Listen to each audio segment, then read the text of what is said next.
Good morning. I'm pleased to declare Quinnipiac University's 2017 commencement exercises for the School of Communications officially open. Please stand for the invocation, which will be delivered by Rena Judd, University Rabbi.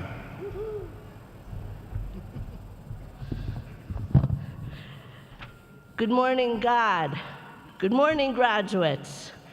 We thank you, God, the source of all that is sacred and holy, for sustaining us in life, for nurturing our bodies and our souls, and for bringing us to this blessed moment in time. With deep gratitude, we say amen. Please be seated.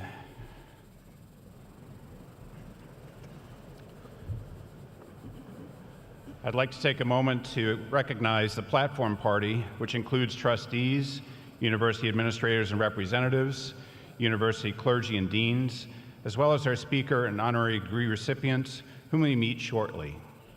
It is now my honor to present Dr. John L. Lahey, president of Quinnipiac University, who will bring you greetings on behalf of the university community.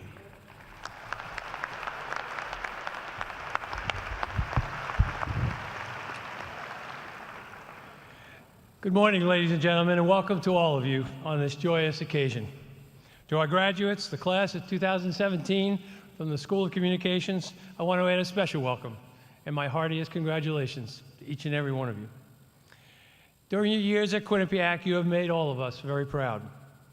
And while social scientists and the media often portray your generation as excessively self-centered and less concerned about helping others, the Quinnipiac class of 2017 has clearly disproven that characterization. More than any other class, the class of 2017 has volunteered on hundreds of projects to raise money for the sick and the impoverished and to help those who are less fortunate. Many of our graduates participated in community service projects to respond to the needs of local, national, and international communities. The big event is a student-run project that brought together more than 1,500 students this spring to provide direct services such as cleanup and beautification projects for local public parks and other organizations. Philanthropic events such as Q-Thon, Relay for Life, and blood drives engaged thousands of students in raising money and supplies for Children's Hospital, the American Cancer Society, and the Red Cross. Many of our athletic teams participated in Dr. Seuss Day by reading Dr. Seuss stories to children at local schools, libraries, and preschools. And our 19 fraternities and sororities, all of our fraternities and sororities, participated in community service projects, including service at elementary schools and nonprofits, and raised thousands of dollars for local and global charities. Many of today's graduates have traveled nationally and internationally to Nicaragua, Guatemala, Barbados, and the Dominican Republic to work with community members confronting challenges including rural school teachers and healthcare workers, families of children with special needs, small business owners, and grassroots organizations. The class of 2017 also excelled academically. 70 awards will be given out this weekend honoring seniors for their outstanding success in the classroom. This class has also achieved an extremely high graduation rate and the highest levels ever, and I mean the highest in the history of Quinnipiac University, of cum laude, magna cum laude, and summa cum laude academic honors.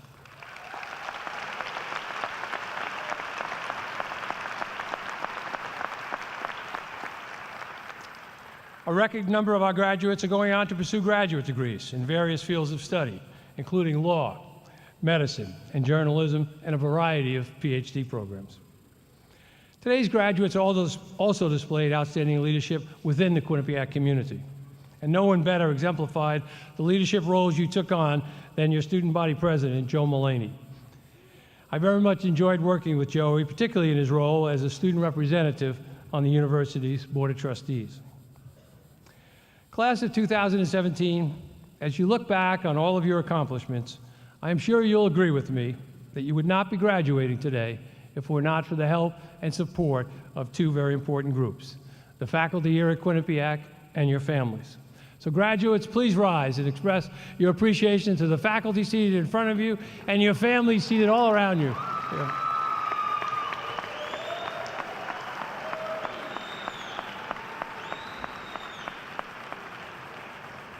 Class of 2017, you have certainly left your mark on Quinnipiac University, and for that we thank you. And I predict you will leave an even greater mark on the world that awaits you. Congratulations and best wishes to each and every one of you.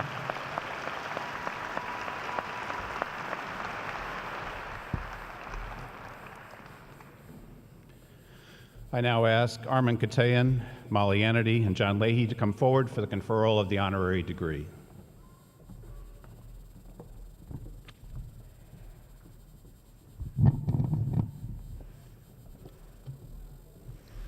Armin Katayan, as an award-winning investigative journalist, you have exposed corruption and malfeasance at the highest levels of athletics, including the Olympics, the National Football League, the NCAA, and major college athletics programs.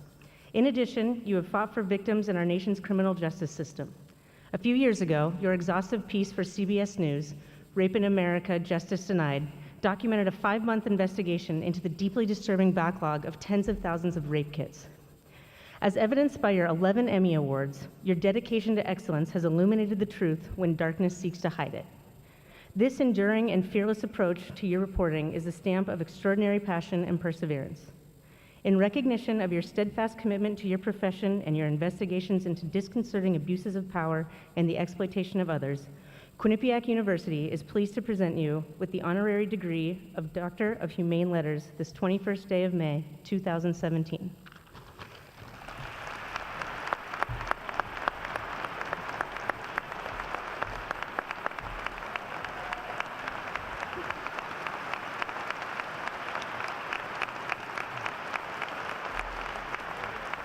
By the power vested in me by the Board of Trustees, I hereby confer upon you the degree of Doctor of Humane Letters, honoris causa, with all the rights and privileges pertaining thereto. Congratulations.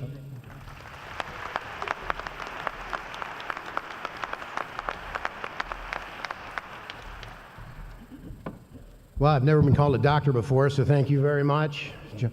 President Lahey, Board of Trustee members, distinguished guests, family, friends, and most importantly, the graduates of the School of Communication in 2017. Truth be told, I feel a kinship with Quinnipiac. I know and have great respect for Dean Hamlet, Professor Paul Friedman, my old boss at ABC News and CBS News, and Melanie, who I've had the opportunity to be a part of her classroom. And I have sung the praises of the School of Communication to colleagues at CBS News for quite a long time, which makes this honorary degree all the more meaningful to me. Well, the one thing I've learned in television is, over the years, is to work to time. I don't have a great deal of time today, so I'll be direct. And I think we can all agree, in a time of unusual uncertainty in the world of journalism and social media. So with the clock ticking, I'd like to ask 3 questions as you embark into the digital age, and answers based on 35 years at the highest levels of journalism. Who am I? What do I want to be? And how do I get there? Who am I? What makes me tick? What makes me happy? How do I define success? Where do I want to live? What are my priorities in life? The correct answer, I would suggest, to all of the above would be to follow your heart. From the time I was 24 years old and working for a weekly newspaper that they literally used to throw on people's doorsteps on Wednesday afternoon in La Mesa, California, I have never felt like I had a job. 40 years later, I still love what I do. I was never in journalism for the money. The financial rewards were the byproduct of following my heart. What do I want to be? Well, here's a hard truth. Odds are, if you think you know the answer to that question, you don't. On average, people have 7 jobs during the course of their lifetime and 4 different careers. I'm the spitting image of that. Bottom line, I'm a storyteller. But over the years, I've done just that for newspapers, Sports Illustrated, Network News, CBS Sports, HBO Sports, 60 Minutes Sports, and now 60 Minutes. I've done it in books and in documentaries. It's the same job. I'm telling stories, just a lot of different ways and a lot of different places of doing it. So how do I get there? Number 1, and this hasn't changed over the years, it's hard work. I know it sounds old school and a little bit corny, but I stand here as a living, breathing example of outworking people in my profession. I rarely watch the clock, turn down an assignment, or sidestep that extra mile. Even today, when evaluating interns and young hires, it's the first thing we look at. What's their work ethic? Number 2, find a great partner in life. Unless your last name happens to be Gates or Buffett, odds are your career is not going to be a bed of roses. So find someone who is willing to take the journey with you, to sacrifice with you, who believes in you. My wife and I once slept on a fold-out couch in a 482 square foot apartment in New York City, and trust me, we measured it. So our youngest daughter could live in the only bedroom we had in that place. I've been married to that same woman for 38 years. And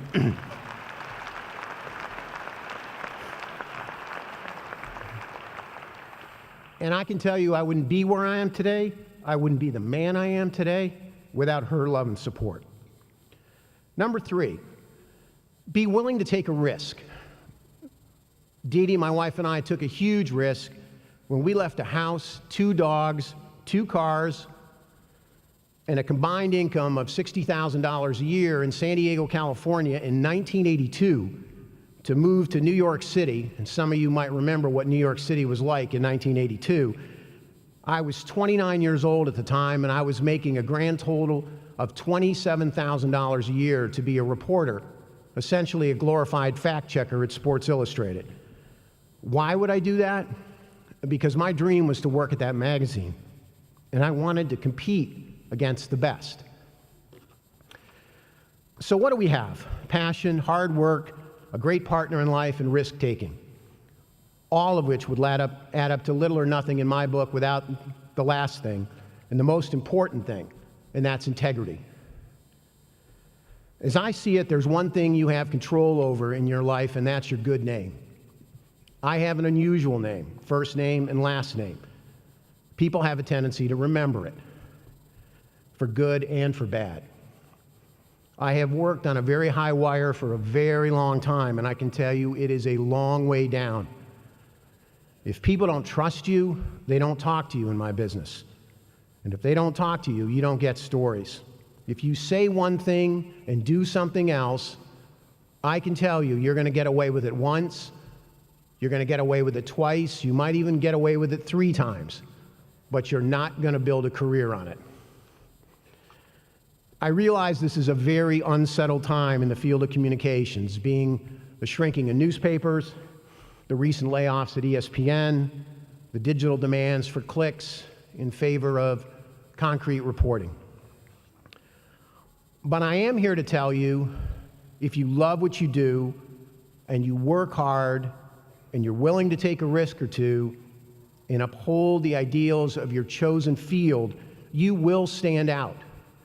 And hopefully, when you do get there, wherever there might be, you will remember some of the seeds planted at this university during your time on this campus. And when asked, give back to the place that helped you grow up. So good luck, enjoy the celebration. I'm sure it's going to be some kind of Sunday fun day. And thank you again for this marvelous award.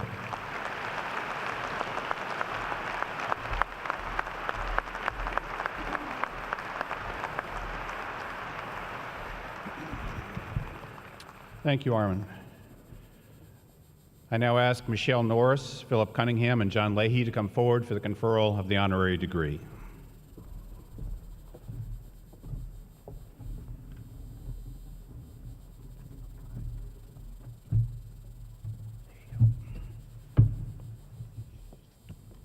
Michele Norris. Whether on the page or over the air, your unfettered voice examines some of the most important social issues of our time. In particular, your unvarnished and provocative conversations about race have engaged a critical audience in this country. At a time when differences so often divide us, you have challenged us to listen, to learn, and to love in 6 words. Your award-winning and soul-searching work with the Race Card Project explores the strata of race with succinct and surprising clarity. It is precisely this novel and thoughtful approach to journalism that distinguishes you among your colleagues. You have shown us that painful conversations offer the deepest opportunity for healing. These unfiltered stories have helped to frame our national dialogue on addiction, race, and the restorative powers of compassion. In appreciation of your significant contributions to social advocacy and for your rich portfolio of journalistic excellence, Quinnipiac University is pleased to present you with this honorary degree of Doctor of Humane Letters this 21st day of May, 2017.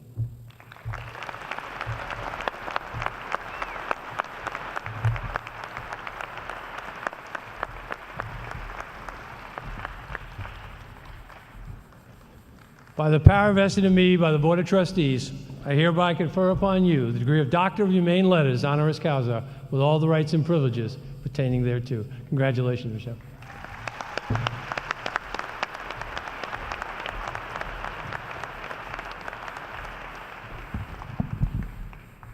It's now my privilege to introduce our commencement speaker, Michele Norris.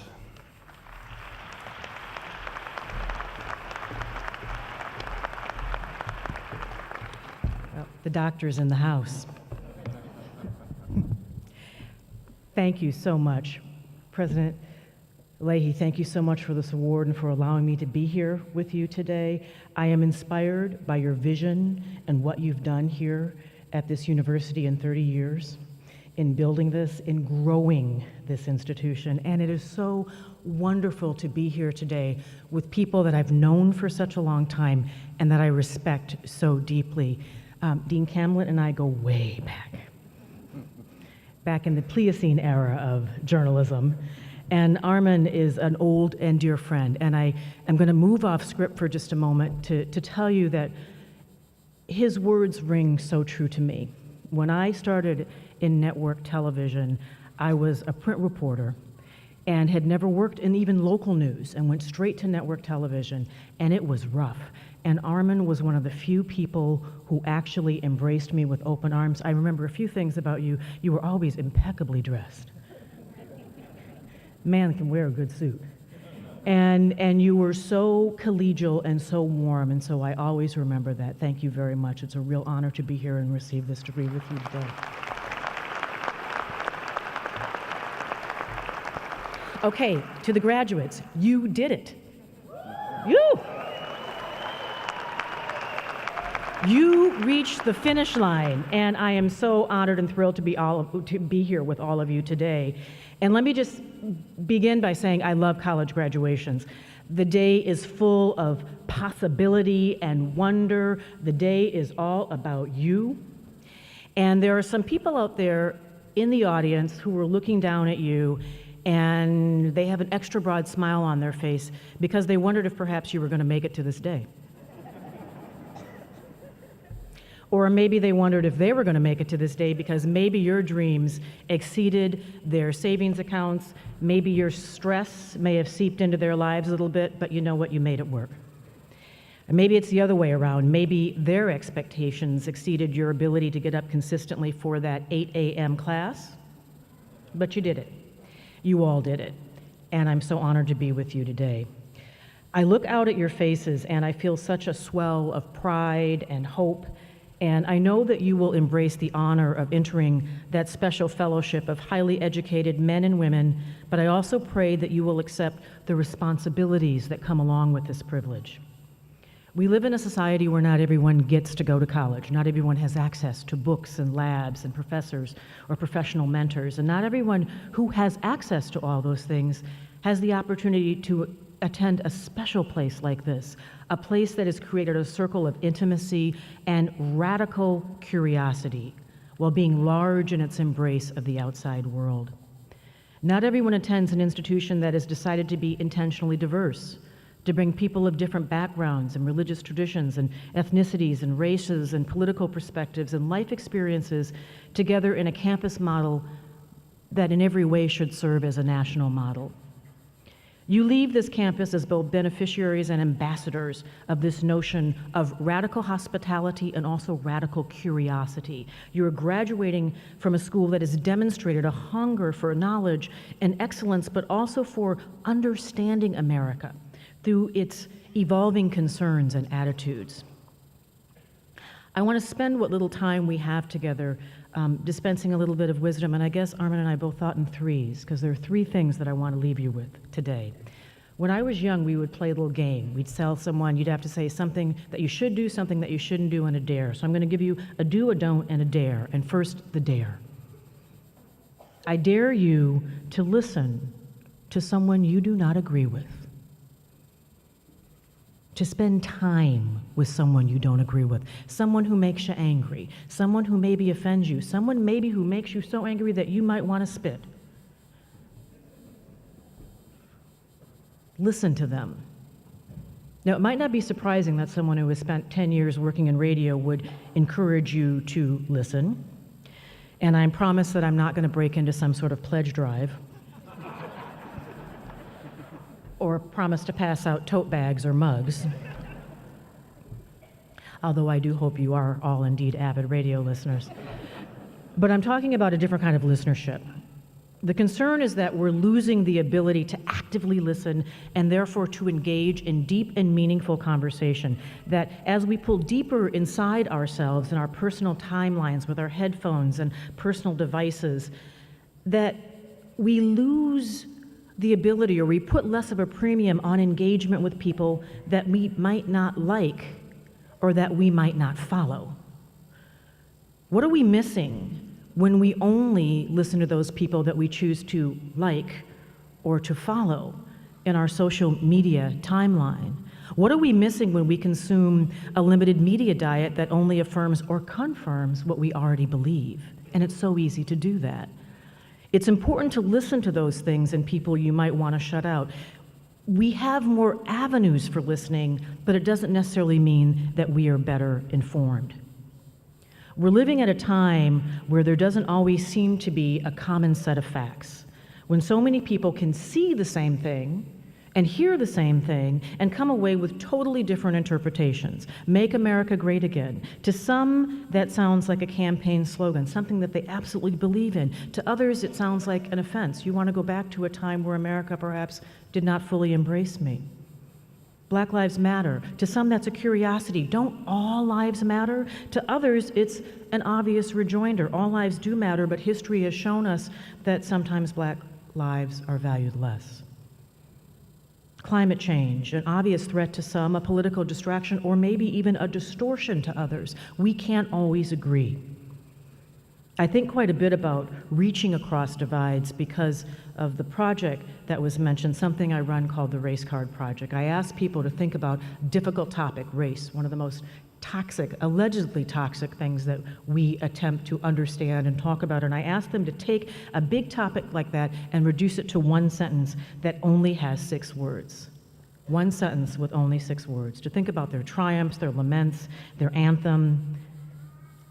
And you'd be surprised at how much power people can pack into just 6 words. When I started the Race Card Project, I had no idea if people would actually take the bait, and I went and printed about 200 postcards, and that's how it started, on postcards. My parents are postal workers, so they were thrilled that I was supporting the U.S. Postal Service. Although my mother reminded me that the postcards are not regulation size, honey. They apparently were off by a few centimeters. But people took the bait, and of that original 200 cards, about 30% sent the cards back to me. And over time, now 6 years, we've moved to a digital space and we've archived more than 50,000 of these cards. And you'd be amazed again at what people can say in just 6 words. Reason I ended a sweet relationship. I'm only Asian when it's convenient. White, not allowed to be proud. You cannot touch my hair. Please stop saying I am articulate. Grandma, you can't say that anymore. Grandma sent $100 when we broke up. Children know when an injustice exists. The hardest jails to escape are gateless. Checked cosmic in the race box. Total non-issue when the aliens arrive. Underneath, we all taste like chicken. The submissions are funny and sharp and painful and complex and revealing. They've provided lessons for me more powerful than anything I've ever heard in a classroom or a newsroom. And one of the most important things is listening, even when you don't agree with someone, even when you don't think you understand them, because it opens your world. It helps you fully understand the world. And if you want to conquer the world, you better understand it. Differences in color and culture and geography and religion, we seem to obsess about these things. To talk about race is almost like walking through a minefield. To take a misstep and the results are potentially catastrophic. And even in this country, especially in this country at this moment, it's easy to see how race and diversity and the debate over equity can be seen as a burden. But perhaps there's another way of looking at it. My generation may have done your generation a disservice by repeatedly telling you that race is a difficult subject to talk about. Yes, race can be a difficult subject to talk about, but do not, as Gracie Allen once said, do not put a period where God perhaps intended a comma. Race can be a difficult subject to talk about, but it can also be interesting. It can also be enlightening. It can also enrich your world.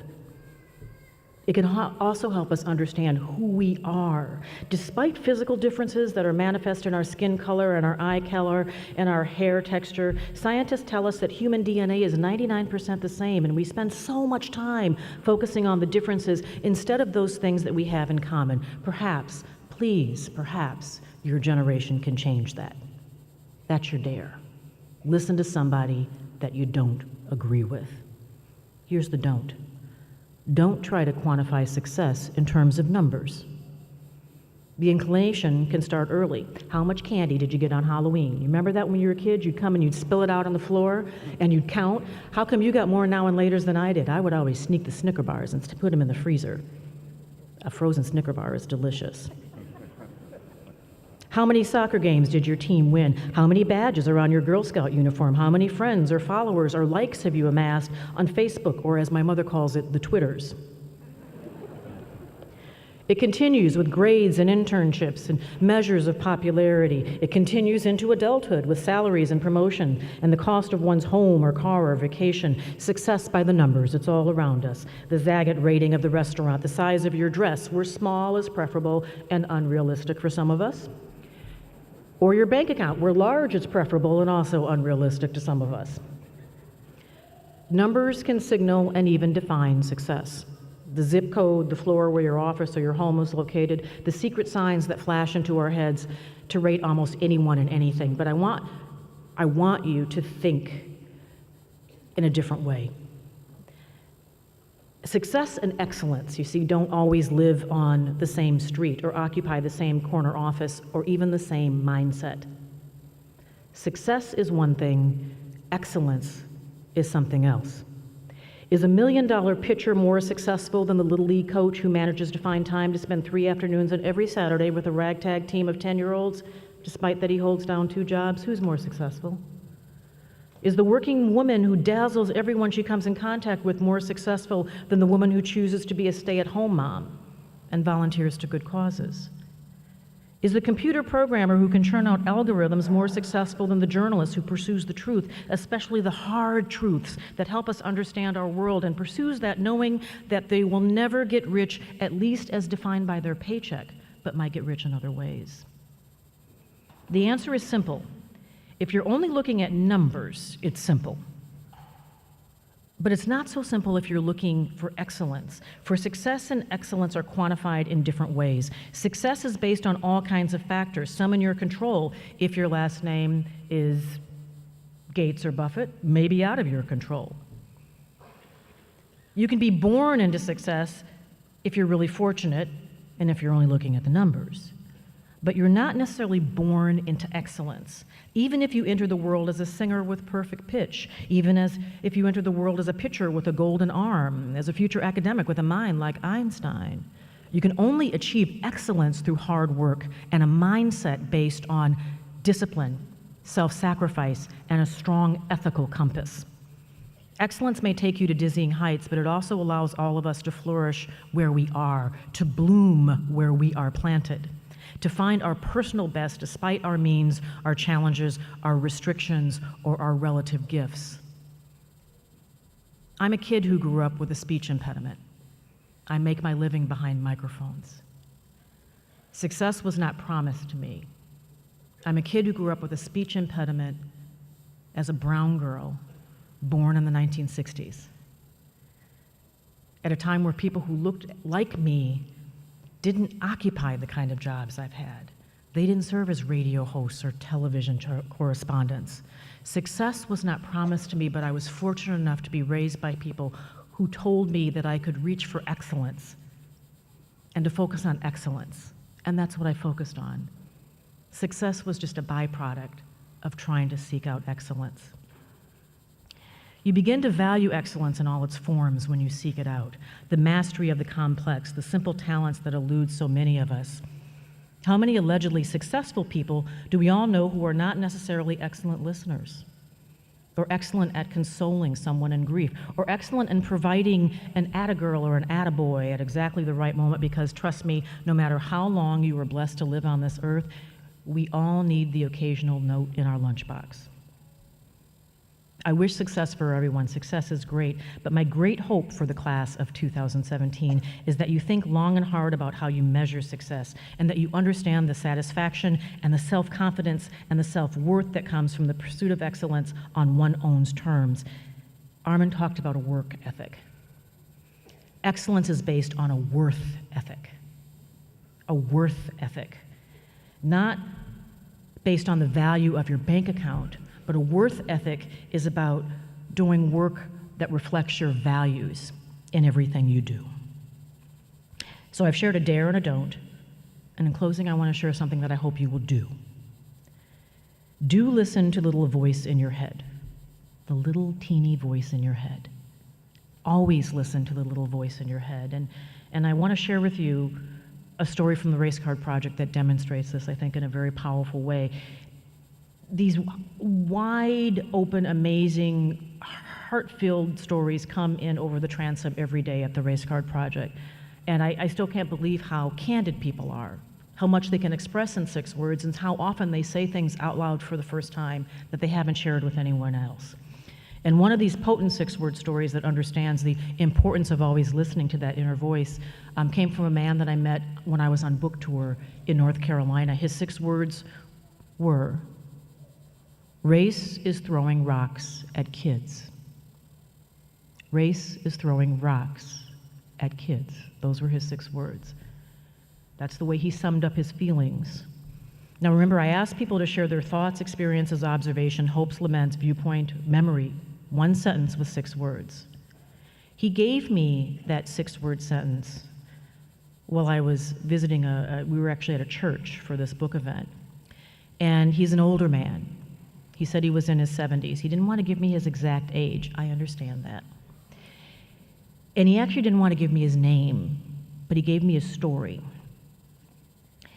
He was frail. He moved very slowly. And when I talked to him, he was quietly fighting back tears. He said that as a young man, as a much younger man, he was staunchly opposed to integration. At 70 years old, you can do the math. He lived at a time when America was still very segregated, not just by custom, but also by law.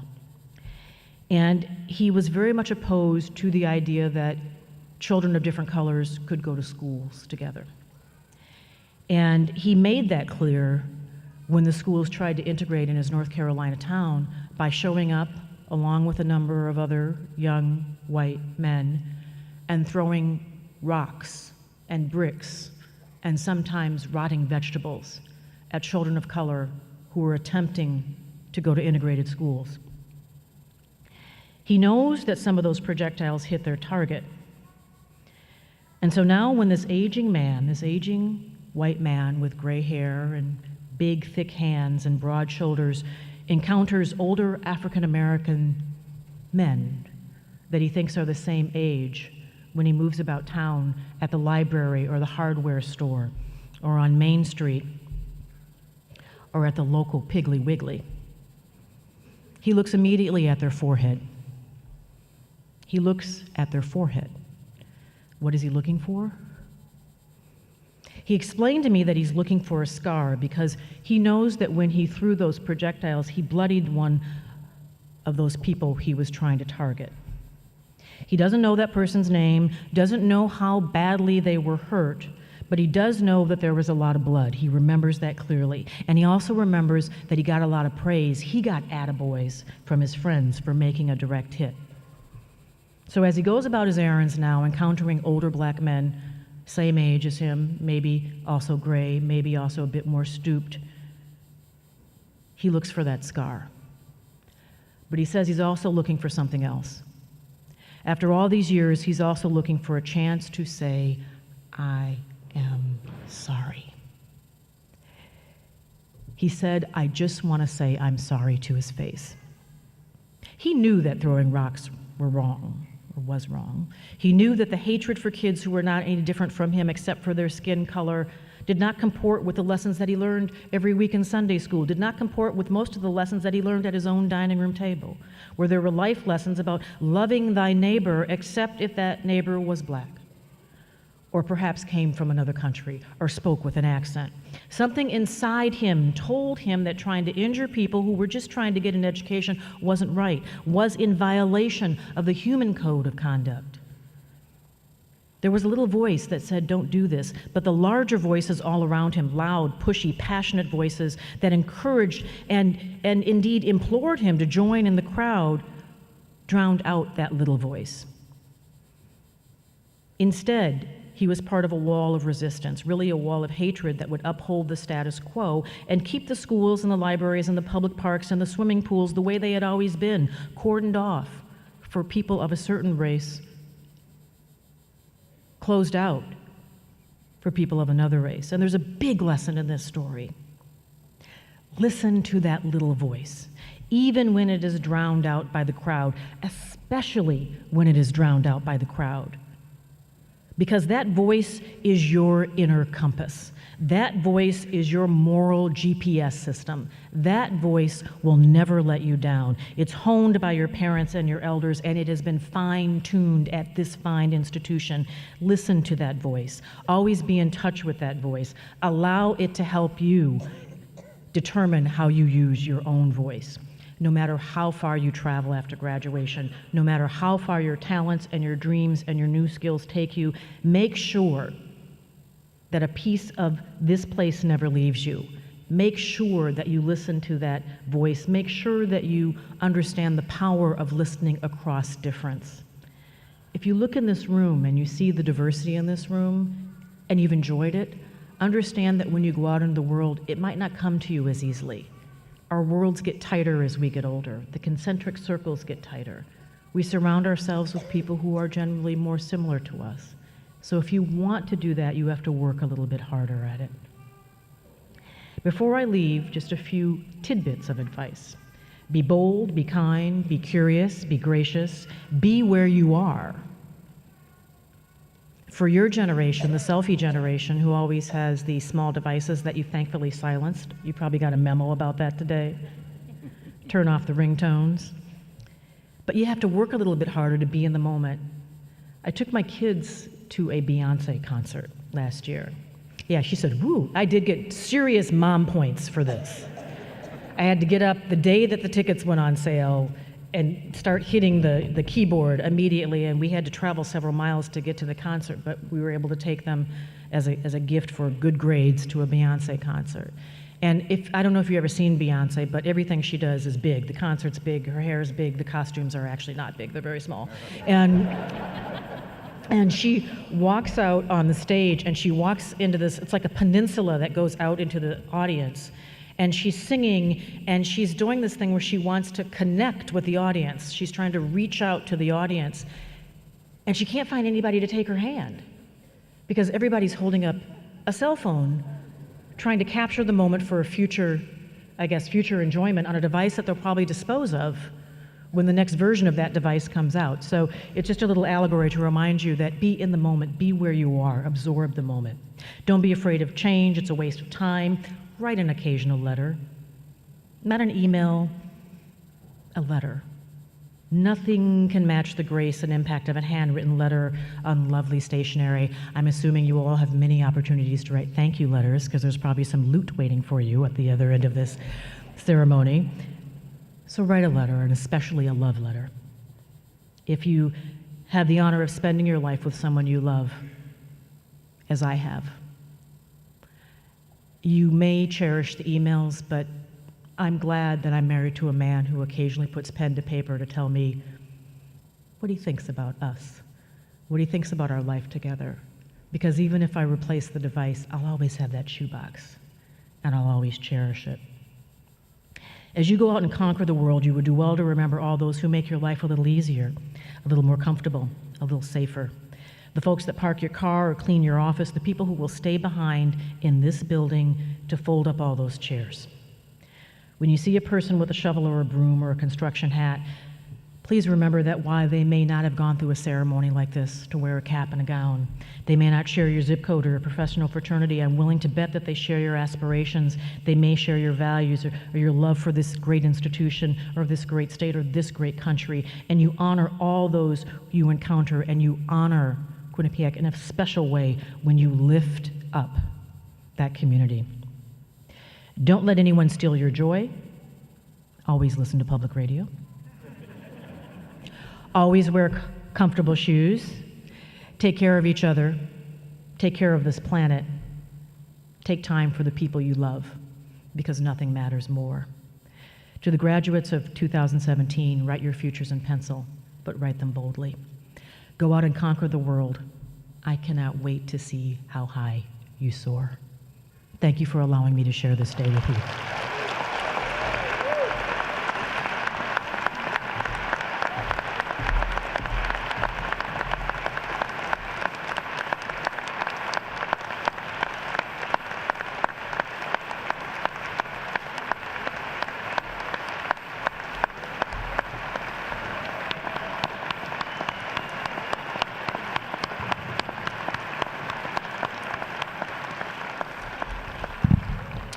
Thank you, Michele. It's now my privilege to turn over the program to Leek Hamlet, Dean of the School of Communications.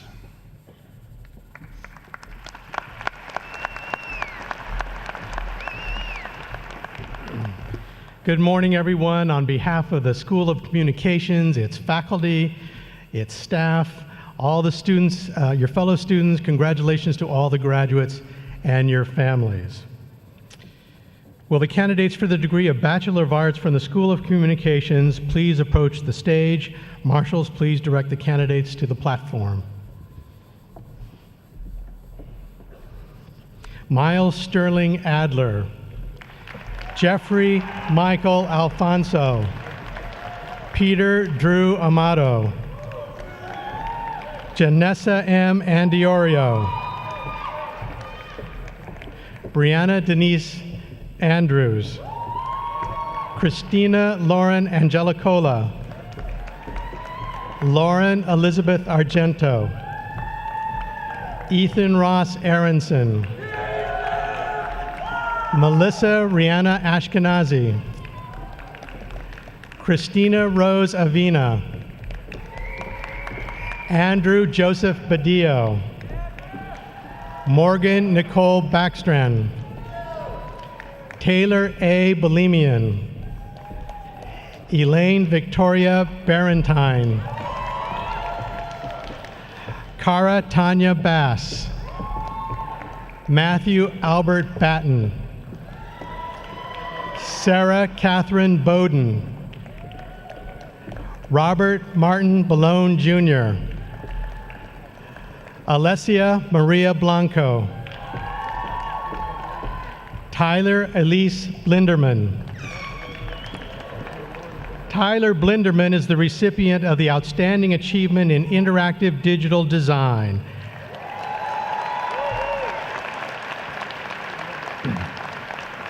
Tyler is an exceptional student, has made the Dean's List every semester while also building a beautiful design portfolio. As a WQAQ Music Department member, she has served as the General Manager, participant on the Show Review Board, and the Department Manager. She is the founding president of the AIGA-QU Student Group, a branch of the National Association for Design.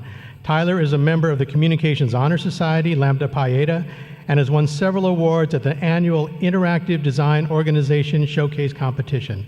Congratulations, Tyler.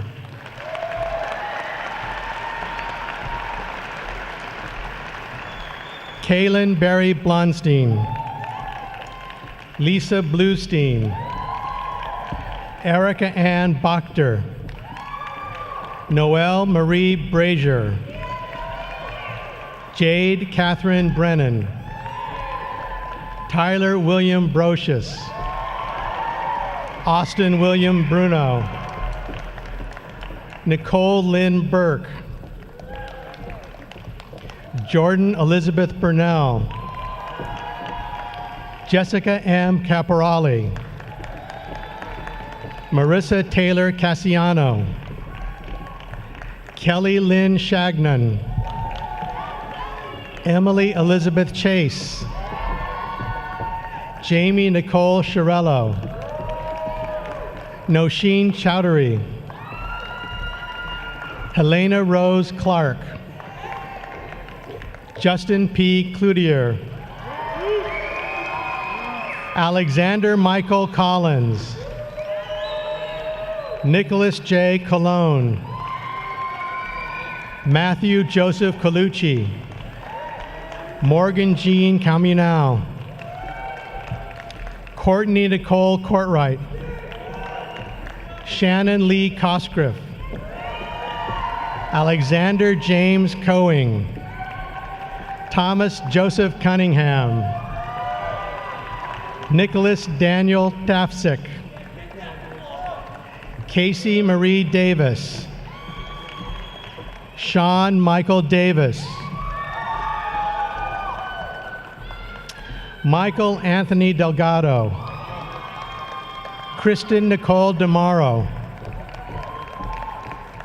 Rokiatu Yasmin Diallo. Claire Dignan.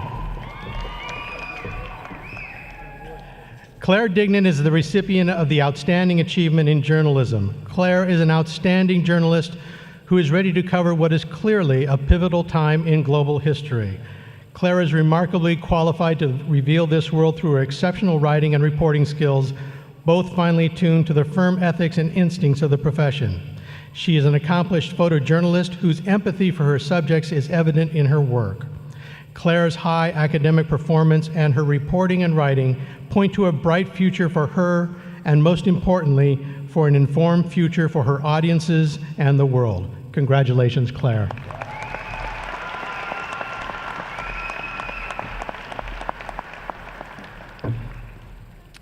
Matthew Reed Delane. Jessica Francis DeStefano.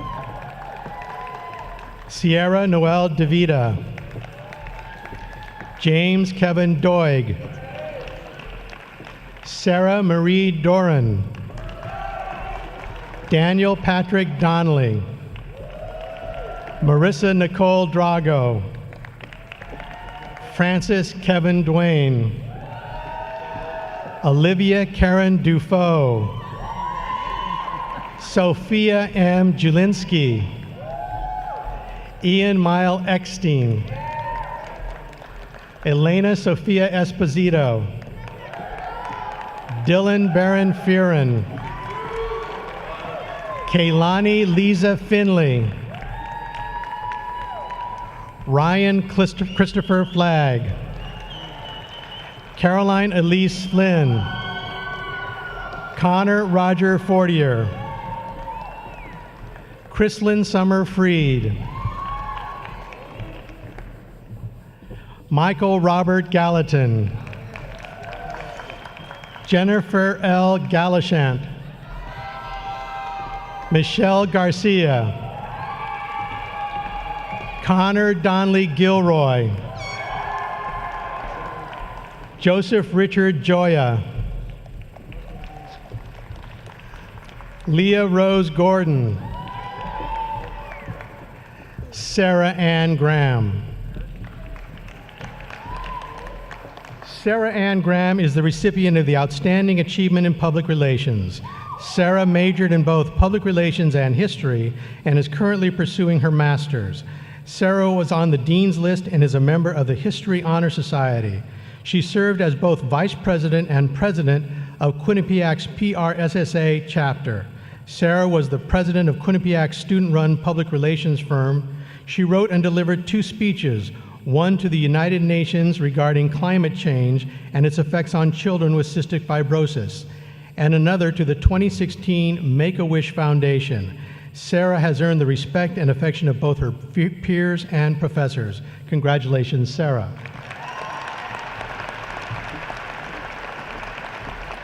Tiffany Liliana Green. Dante Maurice Gray. Austin J. Griffin. Bradley Malloy Grolo. Catherine Marie Hansford Arcee. Madeline Reed Harder. Helen Martha Harding. Sarah D. Heimbach. Matthew Aaron Heller. Emily Elizabeth Hennessy. Maury Harrison Hirschgordon. Edwin Bradford Holmes III. Amy Ray Hooker. Samantha Hooker. Drew Jasmine Ross Iorillo. Alexia Demetria Johnson.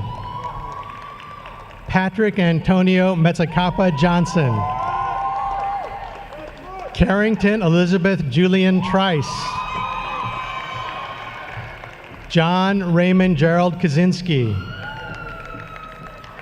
John Kaczynski is the recipient of the Outstanding Achievement in Advertising and Integrated Communications. John is the first to graduate with a major in advertising and integrated communications, and he has done so by demonstrating great competence and understanding of the subject. John is a personable, courteous individual who has worked well in team settings and displays great patience. It has been said that a leader must win the hearts and minds of those around him. John has done this time and again. He knows when to step up, and he knows when to step back. Congratulations, John.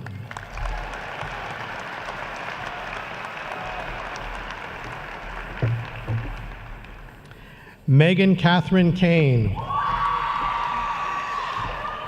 Angelina Elizabeth King. Angelina Elizabeth King is the recipient of many prestigious awards. It's quite a list. The highest grade point average in communications, outstanding achievement in media studies, the school's overall achievement award, the Alumni Association Academic Achievement Award for the School of Communications, and the President's Scholarship Award. Angie is a media studies major and management minor and has made the dean's list every semester. Angie was the captain and MVP of the women's field hockey team and was recognized as a Quinnipiac Scholar Athlete and Division I Scholar of Distinction. She is a member of Lambda Pi Eta, the Communications Honor Society.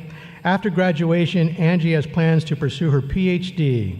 Angie exemplifies the qualities we value in School of Communication students, and we are delighted to present her these awards. She is joined on stage by her parents, Susan and Keith King.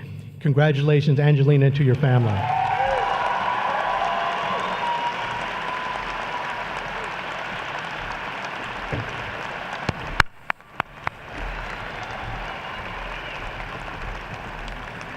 Zoe Jane Kingsley. Carly Sage Knowles. William Kevin Cook. Frank Thomas Cronenberger. Casey Elizabeth Labar. Jessica Dolores Larry. Brianna Joy Layton. Brenna Elizabeth Lebrun. Kelly Jewel Ledwith. Andrew David Lozer. Catherine Amanda Luzero. Victoria Elise Lutz. Christine Elizabeth Lynch. Megan Elizabeth Manfredi. Kelsey Paige Mansfield.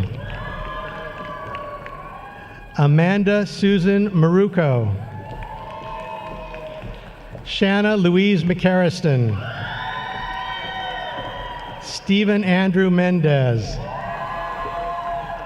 George Charles Mitalinas. Stephanie Lynn Morell. Victoria Beth Morgan. Hannah Rose Nakari. Mika Ann Nervik. Melanie Avoir Arqua Nyarko. Alexa Rose Orban. Connor Patrick O'Reilly. Marissa Ann Pacheco. Anthony Palladino. Jamie Kathleen Palucci. Joseph Charles Pascalis. Alana Francesca Parada. Eric James Philippone. Taylor Elizabeth Pierce. Kaylee Elizabeth Powers. Joanna Louise Proctor. Rebecca Lindsay Rabb. Victoria Natasha Renner. Emily Siobhan Ribbons. Joshua Tyler Rich.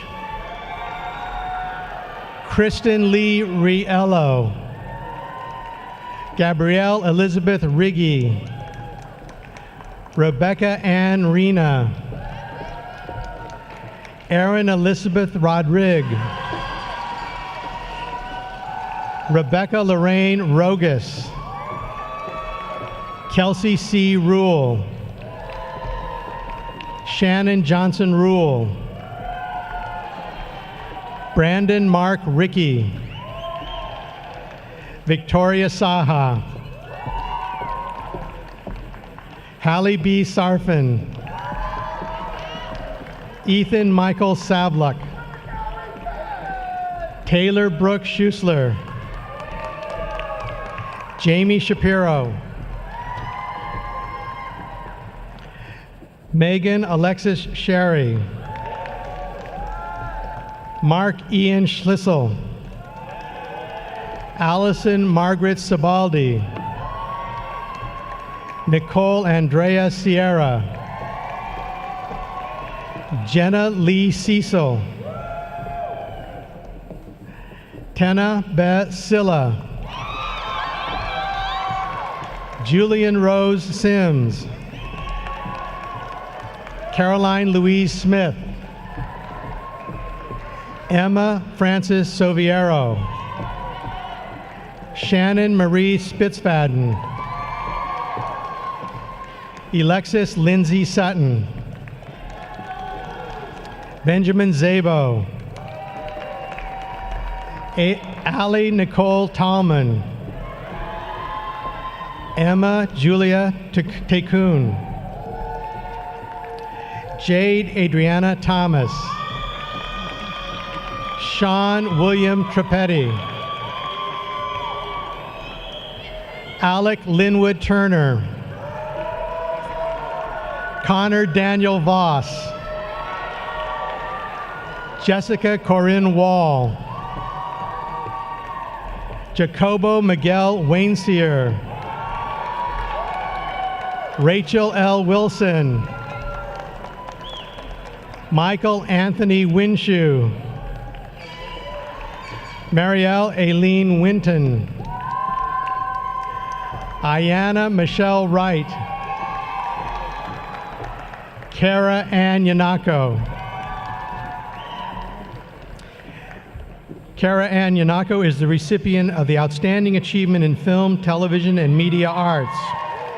In addition to her major, Kara has a minor in English with a concentration in writing and has performed well academically. She has been extremely active with the Quinnipiac Film Society as president and treasurer, and she has been a key planner of the annual trip to the Sundance Film Festival. Kara has been a pleasure to teach and a pleasure to get to know. We are all looking forward to the next chapter in her career. We are certain that her journey will be extraordinary. Congratulations, Kara.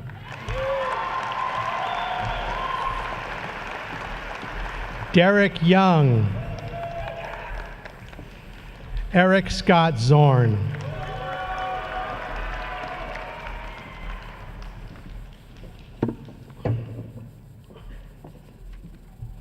will the candidates please rise?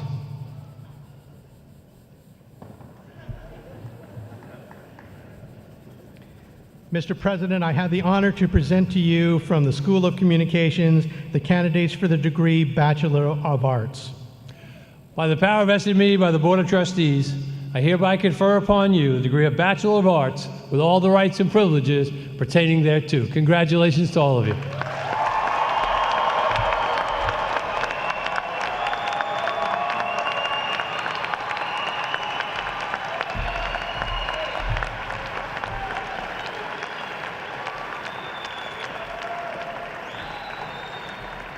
Congratulations, you may be seated. Will the candidates for the degree Bachelor of Fine Arts please approach the podium?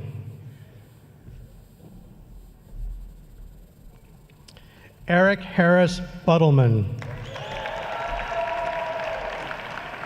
Andrew Owen Croto, Kayla Rose Logan,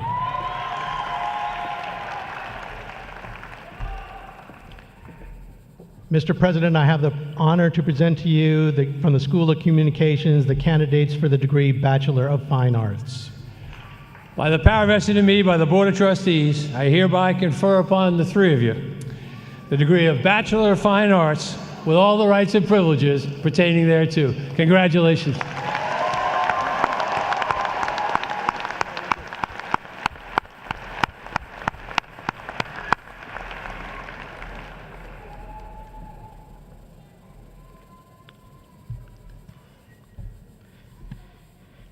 It's now my privilege to introduce to you our student speaker, Melanie Avoir Nyarko.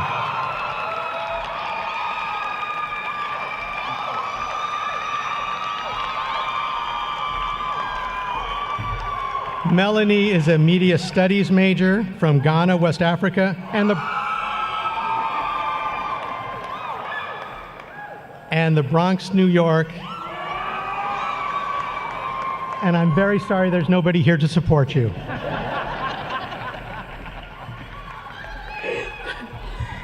Good morning, everyone. Hi, Mom and Dad. Surprise. I'm emotional.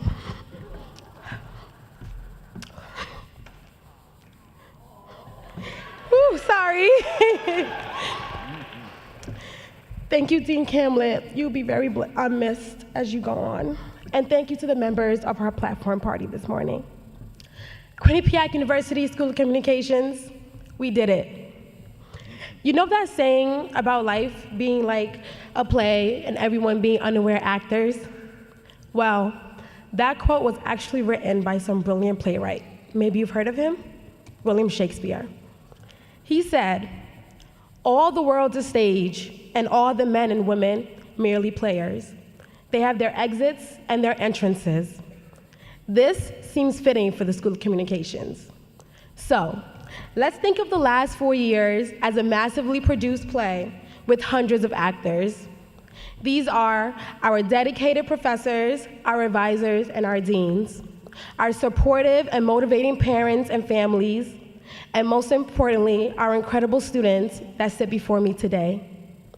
Let's think of our amazing film and television majors creating a play that will make you laugh, cry, and fall in love.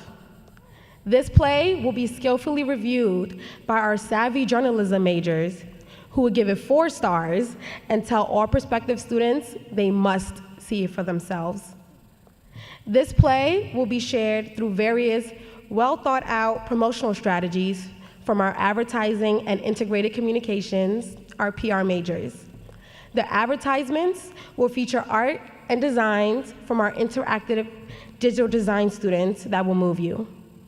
And lastly, our media studies students will have a hand in all these pieces and produce research that proves this to be the best play in the Northeast. You see, life is a play, and we've reached the final scene of this act. In Act 1, Scene 1, we came to Quinnipiac as wide-eyed freshmen, waiting to see what college would be like. Freshman year was filled with new friendships, projects, and environments that we couldn't have imagined. We were excitedly preparing for the years to come. In Scene 2, here we were sophomores, and sophomoric in our way of thinking and living. We wanted to advise the new freshmen. We told them the best places to film their work, which classes they'd love, and which faculty to befriend immediately. And we told them the best times to go to Club Lib or Toads. You know, the simpler times. In Scene 3, this was our junior year. With the help of our incredible faculty and staff that Quinnipiac offered us, we began to see our characters growing in their full glory. Before me are individuals who are producing independent films, individuals producing their own websites, think pieces, and photography, individuals who are working for top companies. And now we've reached it. Scene 4. This is it. The final scene of this act. This part of our lives are about to meet curtains. However, this is not the end. For many of us, the new act in this play called Life will be graduate school. For many others, this new act will be starting a fancy new job, doing everything we've always dreamed of. Others will be taking a year to explore the world outside of Quinnipiac and Connecticut, and some will be doing independent research and work. You know, even if you don't know yet, that's okay. Because Quinnipiac School of Communications, the advisors, the deans, and our professors has prepared you for whatever you do choose when the time comes. And that is why we can end this play with a unanimous bow and a round of applause. Congratulations again, class of 2017. We did it. You did it.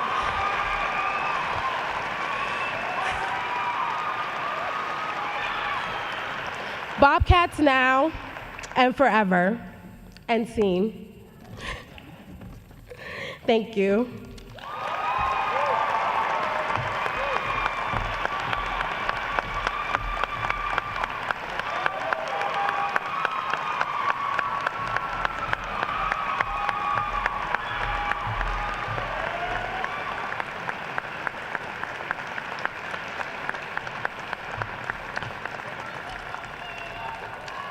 Thank you, Melanie. Well done. It's now my pleasure to introduce Brian Kelly, Quinnipiac alumnus, member of the School Advisory Board. He's here to officially welcome our graduates as alumni.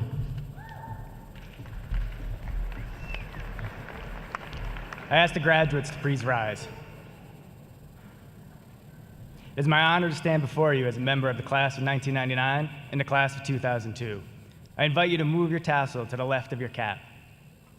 This simple act signifies your transition from student to alumnus and the continuation of your unique, meaningful, and lifelong relationship with Quinnipiac. I'm especially pleased to have you all as fellow alumni. Congratulations.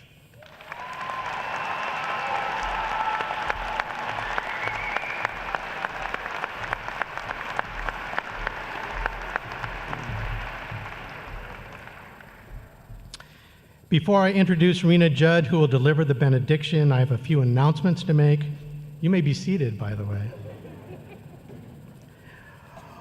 Only the platform party and faculty will recess out. Our graduates and families can proceed to the Rocky Top Student Center next door for a reception. Transportation for those that need assistance is available. Once outside, you will see signs on the left. Please stand.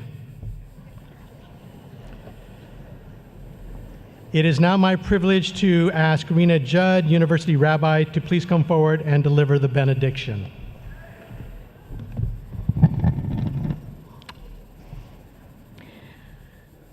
May the source of all that is holy and sacred bless these graduates.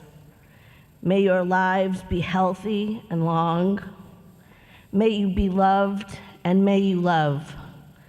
May the wisdom and knowledge you now bring with you enhance and enlighten your lives, your communities, and the world which is now yours. May God bless you and keep you. May God's face turn and shine upon your soul, and may God embrace you with arms of peace, and have a wonderful life.